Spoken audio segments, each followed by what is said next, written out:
Doctor Sharma, जब हम new year पे मिले थे तो डिस्कस कर रहे थे मेडिकल टर्मिनेशन ऑफ प्रेगनेंसी कब तक की जा सकती है लीगली। 12 हफ्ते, 24 हफ्ते, 20 हफ्ते, 28 हफ्ते, what is the right number? और लगता है कि इसके ऊपर क्वेश्चन आए तो बहुत सारे आंसर हो सकते हैं।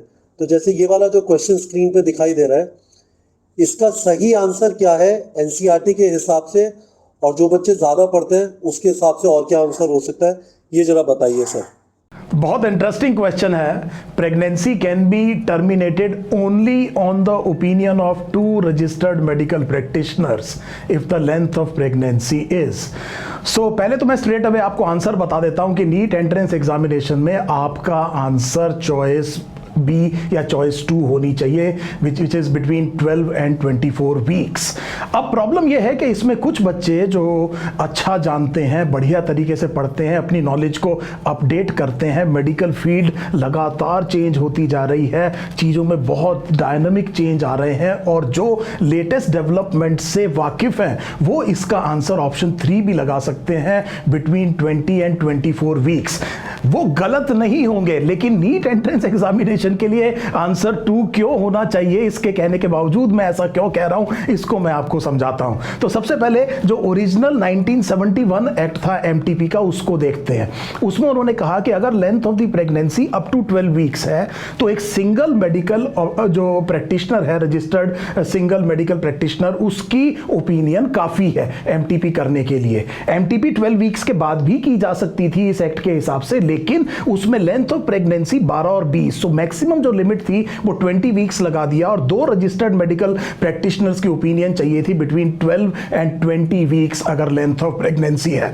फिर हम आपकी एनसीईआरटी पे आते हैं। सो एनसीईआरटी में बॉक्स में एक इंफॉर्मेशन दी हुई है, this is according to the amendment in 2017, और 2017 में अगर आप देखें तो जो सिंगल रजिस्टर्ड मेडिकल प्रैक्टिशनर है उसका ओपिनियन अभी भी 12 वीक्स तक काफी है, लेकिन अब अगर आप दूसरी तरफ देखें तो 12 टू 24 वीक्स कर दिया गया है। सो जो पहले 12 टू 20 था उसको 12 टू 24 वीक्स में 2 रजिस्टर्ड मेडिकल प्रैक्टिशनर्स की अगर ओपिनियन है तो एमटीपी की जा सकती है। ये इंफॉर्मेशन आपकी एनसीईआरटी की बॉक्स में दी हुई है, इसीलिए मैं आपको कह रहा हूं कि आपका आंसर क्या होना चाहिए, इसमें ऑप्शन 2 होना चाहिए। लेकिन 2021 में एक और अमेंडमेंट आया, 2022 से लागू भी हो गया है, और इसके हिसाब से एक सिंगल रजिस्टर्ड मेडिकल प्रैक्टिशनर की ओपिनियन 20 वीक्स तक काफी है। सो 12 से बढ़ा करके इसकी जो लेंथ ऑफ प्रेगनेंसी की जो ड्यूरेशन है वो 20 weeks single registered medical practitioner, और 20 टू 24 के लिए 2 रजिस्टर्ड मेडिकल प्रैक्टिशनर की ओपिनियन चाहिए।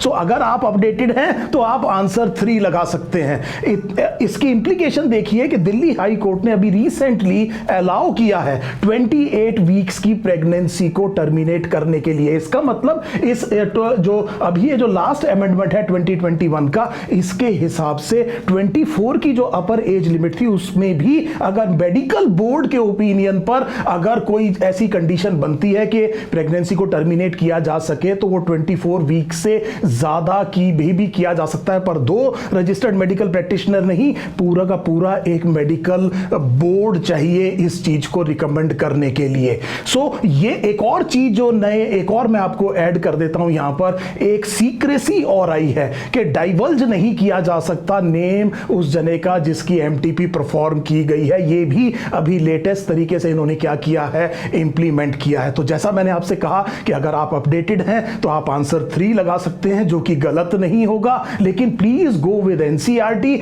आपका जो एग्जामिनिंग बॉडी है उसने जो आपको मटेरियल दिया है, मेरे ख्याल से वो उसी पर चाहेंगे कि आप आंसर दें। मैं एनटीए से भी यहां पर एक रिक्वेस्ट करना चाहूंगा कि इस तरह के क्वेश्चंस को बनाते हुए जरूर ये ध्यान रखें कि जो बच्चा अपडेटेड है, ज्यादा मेहनत करता है, कहीं वो बिना बात के, बिना अपनी गलती की वजह से पीनलाइज ना हो जाए। So answer should be 2।